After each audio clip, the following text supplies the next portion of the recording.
Hey, Nikhil. Hi, Jake. Thank you so much for coming on the show today. Really appreciate you taking the time.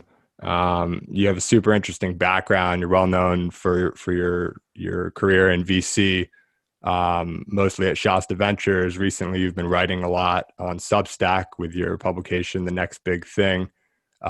Great to have you. Want to start a bit by just covering your background that I alluded to, but I'd actually like to go back even earlier. So you grew up in the UK and moved to Silicon Valley as a teen. Would love to start there and just hear what it's like to move from the UK to Silicon Valley at such a young age. Yeah, and first of all, thanks, Jake, so much for having me on. Excited to chat with you, and I love these conversations where there's nothing prepared and we just dive straight in. And so, on my background, yes, I moved from the UK to the Bay Area when I was 13, and it was a pretty amazing move for me in hindsight. I actually uh, hated it for the first year and really struggled to adjust. And you know, 13 is a difficult age to move, I think. So I missed my friends. I missed a lot of stuff that I was doing in England. But what I got was I got exposure to Silicon Valley and to entrepreneurship and to all the stuff happening here in technology when I was in high school, and that has been an incredible benefit to my life. And so I feel really grateful for having had the opportunity to move here. And it was because of my parents' jobs that we came out here. So your parents, as far as I understand, you kind of have entrepreneurship and technology in your blood. Your mother, I understand, teaches entrepreneurship directly, and your father has a background, I believe it's Sun Microsystems, and more recently, NVIDIA through their extraordinary growth over the last decade or so. Do you think that was a part of what drove you into going into the type of career that you've gotten into today? For sure. I mean, both my parents are still my heroes in so many ways. And my mom, as you said, is a professor of entrepreneurship. So, she started doing research around entrepreneurs in the UK back when we lived there. But those were actually non-tech entrepreneurs. She did a bunch of research on restaurant owners, for instance, and immigrant entrepreneurs in Britain. And my dad had the tech background, and but the thing is, I used I used a computer, of course, in England. I played games, but it wasn't until we came to Silicon Valley, came to the Bay Area in 2002 that I really understood, what technology entrepreneurship was. And I had all these examples around me for sort of friends I went to school with and their parents. Um, it's obviously just hard to ignore when you're in this part of the world. And so I don't know, had we stayed in England, that I would have gone into, startups and venture capital. I frankly doubt that would have happened, especially this early in my career. Right. So growing up and getting kind of the technology bug, before you really made the leap, you went off to Princeton for undergrad, and studied science, specifically molecular biology. And I actually downloaded and read just a small amount of your thesis, which you Oh, wrote wow. on basically the $1,000 genome. I don't know how fresh in mind that might be or not, but what brought you to studying molecular biology, and how has that kind of, and whether it's the thesis or just the education as a whole, how has that helped kind of direct what you've done since? I know obviously you've gone a little bit of a different direction, focusing a lot on like consumer subscription businesses, but is that still a thread that's kind of carried on through your life? Yeah, wow. Well, first of all, I'm really impressed that you downloaded and have taken a look at the senior thesis I wrote in college.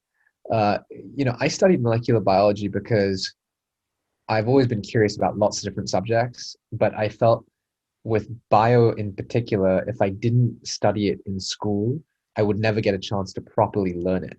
I'd gotten to learn CS and programming and learn how to code in the classroom in high school and then out of the classroom in college.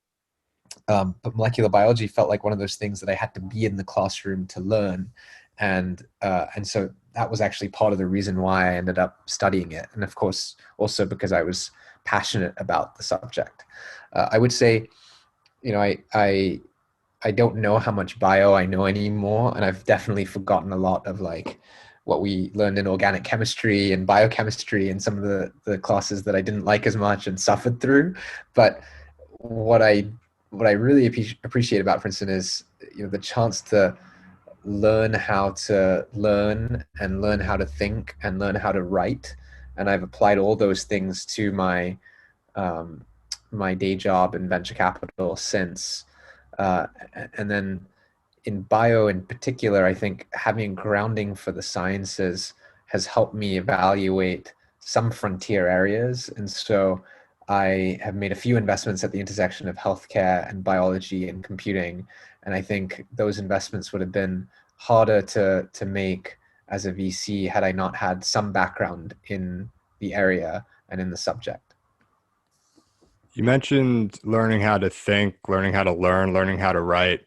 That's something I view as like super valuable to be conscious and careful about. But I think a lot of people just kind of gloss over it and do whatever they do. Would love to hear if you could kind of pick one of those few things, whether it's thinking, learning, or writing.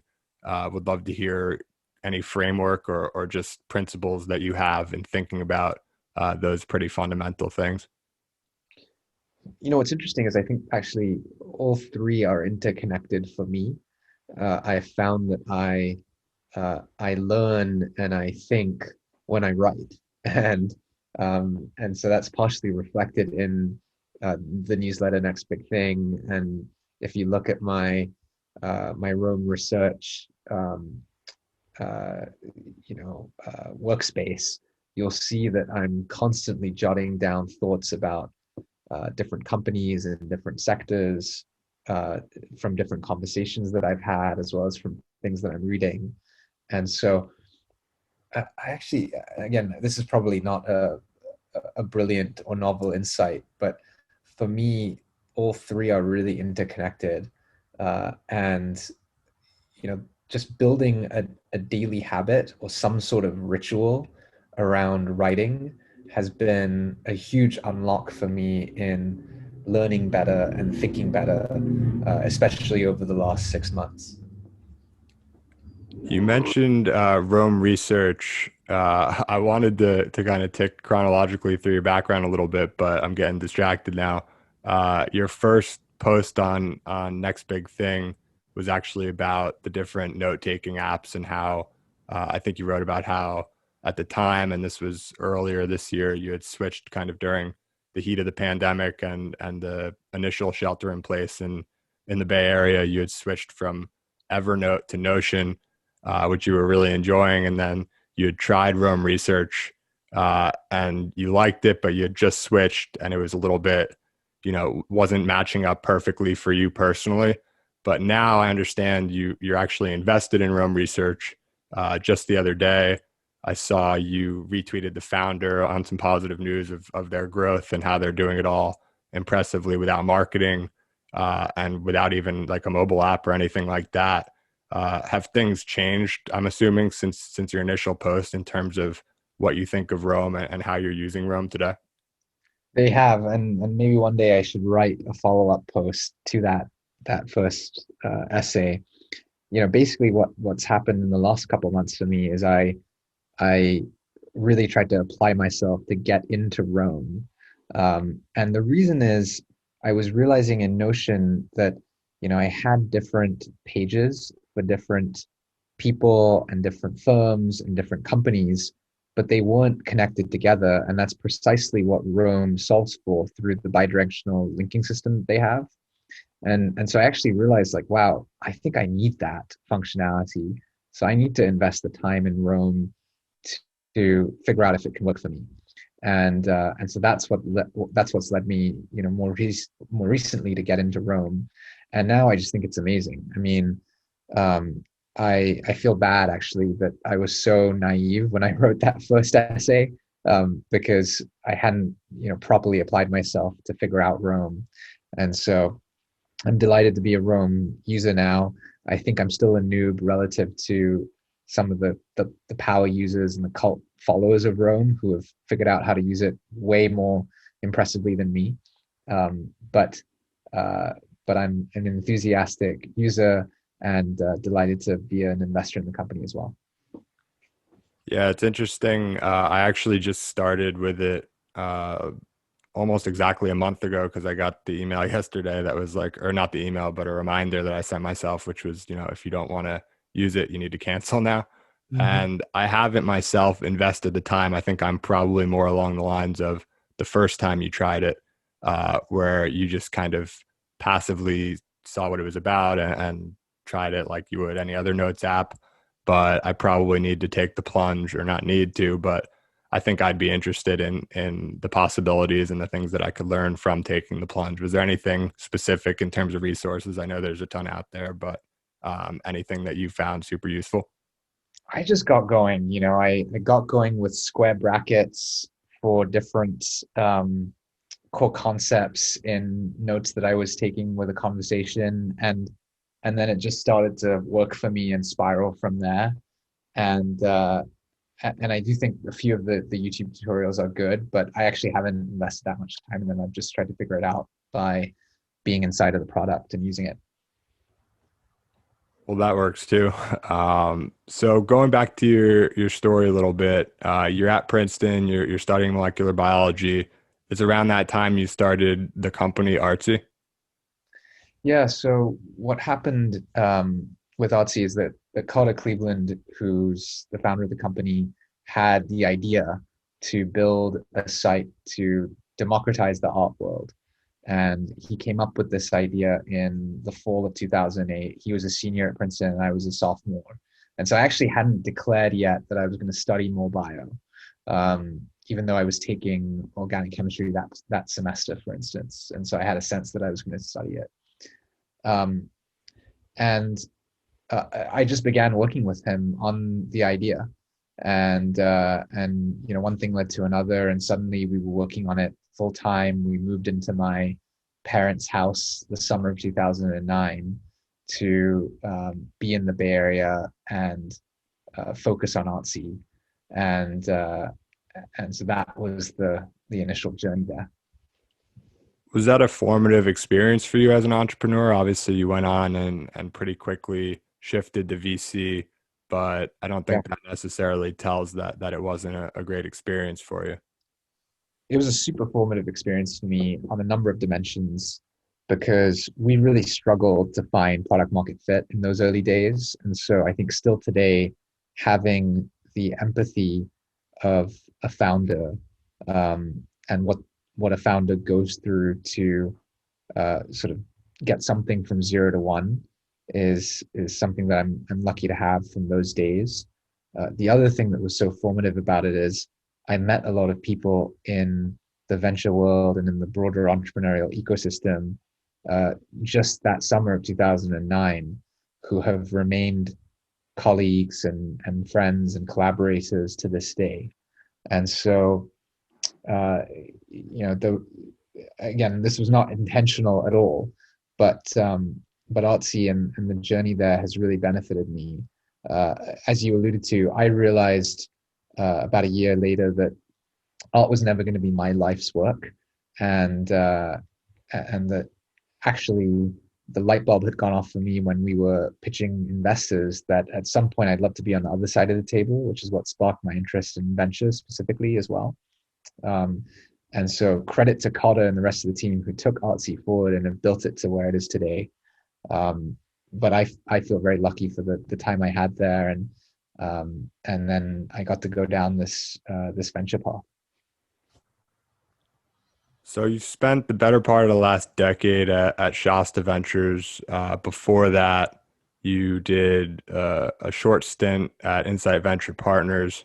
Um, that's a long time to be in VC. I know people obviously do it for the course of their careers, but it's a very long-term interest industry, and so you came out of college, which I think is rare, to go right into VC from there. What kind of, you hinted at kind of what got you into it in the first place. in terms of your interest, but what kept you there for 10 years? Yeah, I mean, I just still to this day absolutely love meeting entrepreneurs. And I think it's very hard to do venture for a long time if you don't enjoy, getting to spend time with founders, hearing, their stories for the first time, and and letting yourself have the chance to get really excited about what they're doing. And so fundamentally, I absolutely love that aspect of the business, and I also love the the sort of thrill of the chase, when I get excited about a company and know that I want to invest, to sort of hunt it down and make sure that I get to. Um, and then finally, I also really enjoy the post investment journey of getting to spend time with these founders as a board member, as a close investor, and getting to really be in the sort of front row seats to their business. Um, and so what's kept me, and again, when I joined Insight, I think if you told me you're going to do this venture thing for the next decade, I would have said no, bleeping way is that going to happen. But what's transpired is I just absolutely love this job every day, and I feel like it's a calling for me. And I also think it is a profession where at some point, of course, there are diminishing returns, but I feel like I'm still on the upswing in terms of the amount that I still have to learn, and the amount of sort of repetitions that I get to have to improve my ability to find and decide and win and help the next great company. Yeah, well, what's cool is that, from my perspective, you're very young, and like I said, like you joined, you got into venture capital very young, and so it's kind of accelerated everything for you. Where I doubt there's too many venture capitalists with the track record that you have at such a young age to be able to then continue to evolve and see where that drives you. So after, several years at Shasta, I imagine that was part of kind of what was coming to your mind is like, what's the next step for me? Quite literally, you started writing about, searching for the next big thing. But what went into your considerations? I mentioned briefly that I quit my job in investment banking after a couple of years without kind of a definitive idea of what I was going to do next. What was kind of going through your mind through the decision-making process? Yeah, I know that I want to keep investing, as you can tell from my love of the day to day. And so the key decision for me over the last many months has been, who do I want to work with every day as a partner or as partners, and in what format as well. And what I realized pretty quickly is, who to work with is the most important decision in our entire business. Unless you want to be a solo capitalist, or a super angel, an operator angel, where you're practicing investing on your own, your partners are going to be the sort of most important thing related to your success in our industry. And so the journey that I've been on for the last many months is figuring out who I'm aligned with on principles and values, but who's also different from me and complementary to me in skill sets, such that the whole is greater than the sum of the parts, if we were to think about partnering to build a firm. And that's been my North Star as I've thought through this next chapter. That makes sense. You mentioned in your response the term solo capitalist, which I'm not sure everyone listening knows. You basically coined in a blog post on NBT that went somewhat viral within the VC and tech world a few months ago, maybe. Um, Having said that, you basically identified the trend towards people being able to use their individual brand, which partners at various firms are using anyway to, make founders interested in letting them into the round or letting them lead the round and wanting to work with them in general. Having said that, and obviously, coining the term yourself, you talk about the importance for you of finding a partner who aligns on values and who aligns on principles. What do you think, a random guess might warrant to say that you would be interested in doing like a solo capitalist type of thing? What do you think are like the key strengths of having a partner that you're aligned with that make you interested in going that route instead? Yeah, and again, part of what I've done in my writing is tried to learn in public, and the piece about the rise of solo capitalists was in part for me to write down my thoughts on the subject and to think through, is this a path that I want to go down? I think when it came out, people naturally assumed that I was going to go down this path, and to be completely honest, I was figuring it out, and writing the piece to sort of help me figure it out. I think at the end of the day, the solo capitalist path is very attractive to a certain set of people, and to me, it's actually much more attractive for a lot of people than being in a partnership, because so many partnerships are dysfunctional. They're actually not, greater than the sum of the parts. There's really one partner, driving the partnership's success. And so I think what's compelling about the solo capitalist model is that, you can just do it on your own. You're the sole general partner of your fund. You're the only member of the investment team. And that more and more of these folks are able to raise bigger funds to invest in bigger rounds and to lead rounds of financings in today's environment. LPs are more amenable to this setup than ever before, it feels. And so my perception is that actually a lot of people should be going down the solo capitalist path. But I still believe that the best partnerships and the best teams can outcompete and outperform solo capitalists, because if the ingredients are right, the whole is greater than the sum of the parts. And I actually think there are very few firms in the market today that are like that. And I can point to a few examples that I think are actually like that, but there are very few. I don't know if you were being like literal, but if you do have like a few examples in mind, could you talk about them and what you think makes them special from your perspective? Well, I look up to USV a lot, for instance, which is a small partnership. Each of the partners at USV, Rebecca Caden, Fred Wilson, Andy Weissman, Albert Wenger, and others there, have their own brands. They all sort of, write. They all promote the firm in various ways through their outbound efforts. Each of them has led a couple of great investments, if not more, for USV. And so, and the impression that I have from the outside looking in is that it's a truly collaborative partnership where each of these people is actually quite different as people, but the whole is greater than the sum of the parts. And I think that's the kind of magic secret sauce that, very few firms have, but USV is one that I point to that I think does have it.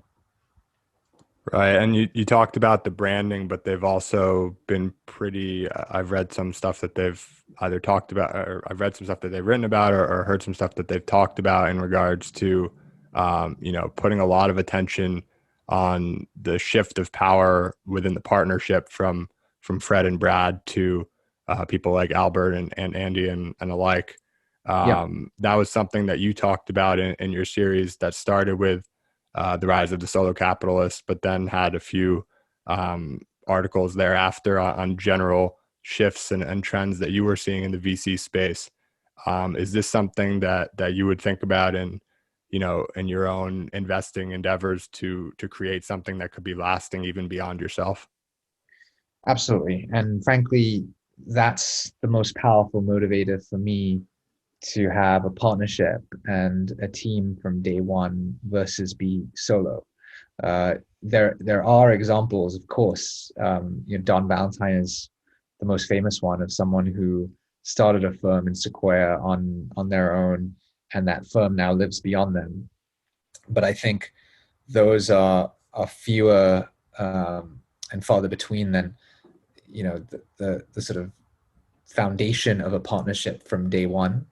And I think the chance for the firm to live beyond you, if it's not just you at the beginning, is higher. And I'm obviously particularly sensitive to this, given that I'm young and have sort of seen the dynamics at a couple of different partnerships. But that's a very powerful motivator for me. And the sort of challenge, and I think the opportunity, is that there are actually very few firms that have figured out how to do even one generational transition well, let alone multiple. The list that's done multiple is Benchmark, Sequoia, and very few others. And so when I look at the next 40 years, I'm 31 now. I hope that part of my legacy in this industry can be building a firm that lasts and that lasts beyond me. That's great. And I think, everyone wants to create something and have some lasting impact. And in VC, there's a particular set of challenges that come along with that, just as has been shown by kind of the proof of the fact that so few have. But I think it's an ambitious goal, and certainly, people have done it successfully already. It doesn't mean it can't be done successfully in the future. So moving on to talking about more so the types of industries or companies that you focus on and that you spend a lot of time thinking about and learning about. There's a couple of different angles I could take here. One is going through, your newsletter, the next big thing. You've talked about your obsession with consumer subscriptions. You've talked about kind of the combination of consumer and enterprise businesses, kind of the blurring of the line between the two, and also businesses in a box, I think you called them, where where companies like Shopify basically are enabling people to come on and create their own business with minimal friction. And then on the other side of that, I have a post that I flagged from 2016 that you wrote, I think, on Medium, which lays out several different like specific industries or just subjects that you're interested in. So again, not sure how fresh of mind that might be, and I can certainly rattle off the subjects. But which angle do you think you want to take? You want to start with the newer Yeah. stuff or the older? No, let's do it. Let's go back to 2016 and revisit that post. And I think that post was called something like, what's next? Here are 8 trends that I'm excited about in 2016. Exactly. Yeah. So I'll just take it from the top in terms of ones that stood out to me. There's 8, like you mentioned. The first one that I took note of was sleep. Something that I've become like, if you look at the trend line of my interest, it would be pretty flat for a long, long time. And then just recently had a huge spike. I read Matthew Walker's book, Why We Sleep. Yeah. Talked to Matteo Franceschetti from 8 Sleep, and then just got an Aura Ring as well. So, I read your piece from back then, and you actually mentioned 8 Sleep, which was like a shell of what it is today.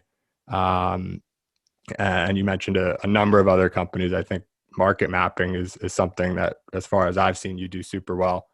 So would love to hear basically your thoughts on like, sleep in general, but in terms of the industry, how it's evolved since then and kind of where your interests lie today.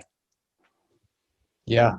Yeah. And I'm so glad we're talking about this. I think this is one of the amazing things about writing, right? Is you can actually look back and see, hey, here's exactly what I was thinking in this moment in time several years ago, and can sort of do the postmortem very accurately as a result. So, I think that post about what's next was followed up with a post in 2016 about sleep technology. And for a while, if you Googled sleep technology, that term, you would actually find my essay as the #1 result. So, I went really deep on this category back then. And I felt that there was a huge opportunity because humans spend about 1/3 of our life sleeping. And yet, we spend actually very little money against that and making it better. And I think in the 4.5 years since that post, people's sort of understanding of sleep has improved, and it's been much more in the conversation than it was back in 2016. I actually have made no investments in the space.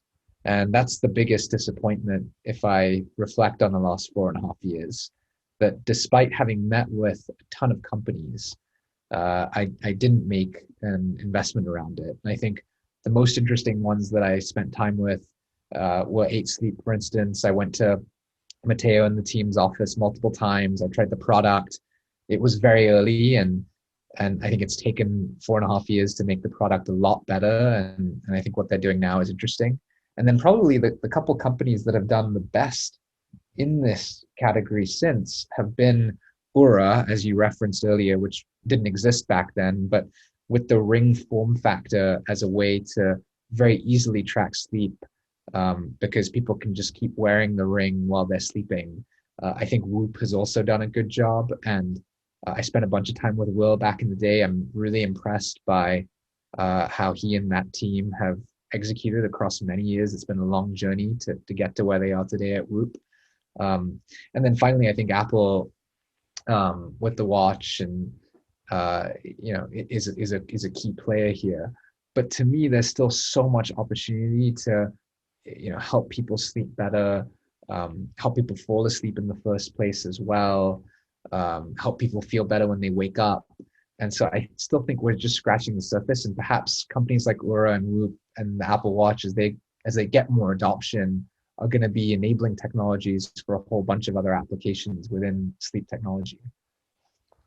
Is it still something that if you found the right company, you're still tracking this sector like as obsessively, or you think it's kind of hit a point where some of the players are a little bit more established and you're not as interested for your type of Series A stage investing? Yeah, I still very much am. And again, the players that I think have actually done well thus far have all been physical products and hardware. And so one of the reasons that I didn't get involved in any of these companies is I've tried to shy away from hardware investing as much as I can, just because much higher upfront capital costs and less capital efficient than a pure software company. And so perhaps, and again, I was trying to get at this with my last comment. Now that some of the hardware is more out there, and a bunch of people have been exposed to tracking their sleep, there's a bigger software opportunity in the years ahead than there were in the last 4.5 years. Yeah, it's interesting. Like you said, the tracking is more prevalent now, and hopefully and probably will become more so in the years to come. But there's actually not a whole lot to do. Like I was talking to a friend about the Aura Right. ring, and he was like, all right, so like, how does that actually help you sleep more? And I was like, well, it just shows me the quality, and then I have to kind of work with that myself. And Right. he's like, oh, okay, like, you have to be motivated and you have to do your own research now for the most part. But I could certainly see a future where there's something that's like a sleep trainer of sorts, and that can be provided via software with relatively low like human touch Right. that could really help a lot of people just get educated. Yeah, I mean, I think I hope that one day we get to a point where a lot of what we're doing is being tracked, and all of us, our lives are getting improved by the sort of learning that, hey, we're spending too much time on screens and we should shut off at this time to get sort of much better sleep, or we should read such a thing or listen to such a thing to perform better the next day. I think we're going to live in a world where, because of all the data that we're just starting to capture right now, will be like that. Yeah, and just hearing you speak, I can hear you've written or spoken in the past about being an optimist and how core that is to kind of who you are. I share that characteristic myself. One of the areas that I think I'm optimistic in, that sounds crazy to a lot of people, is the extension of health span that I'm not necessarily expecting to see as if it's like an inevitable thing, but I think that people are drastically underestimating the possibility that people may live much longer than 100 or even 120 years old, people in my generation and yours. And a big part of that is being able to learn more about who we are as humans. And so going back to your thesis, and you mentioned this as a category in the post in 2016, would love to hear about genomics. You have an investment in the category, I believe. So, would love to hear your overarching view there. Yeah, and again, in this What's Next piece in 2016, I think I talked about genomics as being an area of interest to me.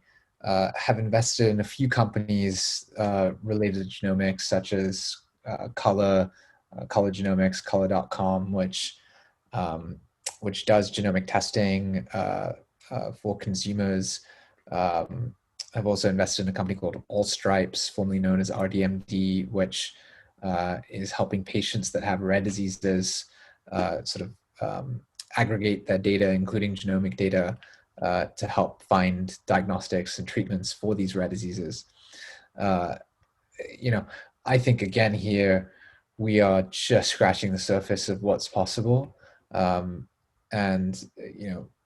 a number of consumers have been made aware of genomic sequencing. We're using sequencing in a number of ways, but